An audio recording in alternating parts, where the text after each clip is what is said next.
రెండు తెలుగు రాష్ట్రాల్లో కూడా ఇప్పుడు హెలికాప్టర్లు మొన్నటిదాకా ఎలక్షన్స్కి ముందు వరకు అక్కడ కాంగ్రెస్ పార్టీ రేవంత్ రెడ్డి కావచ్చు, ఇక్కడ తెలుగుదేశం జనసేన ఇద్దరు నాయకులు కూడా అంతకుముందున్న ప్రభుత్వాలైనటువంటి కేసీఆర్ని ఇక్కడ జగన్ని తిట్టిపోశారు. హెలికాప్టర్ల ప్రతుకులు వెళ్ళయి ఈవెన్ జగన్మోహన్ రెడ్డి తాడేపల్లి దగ్గర నుంచి ఎక్కడికి గుంటూరు వెళ్ళడానికి కూడా హెలికాప్టర్ వాడతాడు అన్నటువంటిది.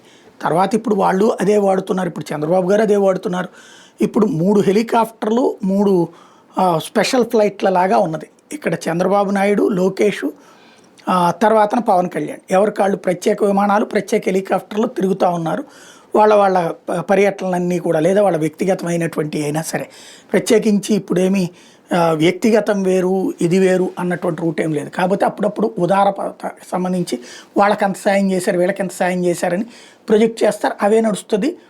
బాధ్యతలు ఎదుటి వాళ్ళకి చెప్పారు, ఇదివరకు అమలు చేయట్లేదు. అలాగే తెలంగాణలో అయితే మరీ విచిత్రం, ఇంకా తెలంగాణ మంత్రులు చూసి ఆంధ్రలో మంత్రులు కుళ్ళుకుంటారేమో. ఏంటంటే తెలంగాణలో ప్రతి మంత్రి హెలికాప్టర్ లేకుండా వాళ్ళు పర్యటనకు పోవడం మానేశారు.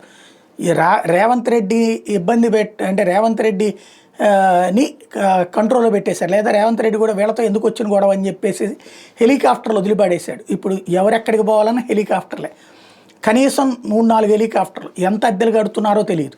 ఇదివరకటి రోజుల్లో కేసీఆర్ హెలికాప్టర్లో పోయేవాడు, కేటీఆర్ ఎక్కువగా హైదరాబాద్లోనే ఉండేవాడు, బయటికి వెళ్ళినప్పుడు ఎప్పుడన్నా హెలికాప్టర్ వాడేవాడేమో. ఇప్పుడు అక్కడ విపరీతంగా హెలికాప్టర్లు వాడేస్తున్నారు.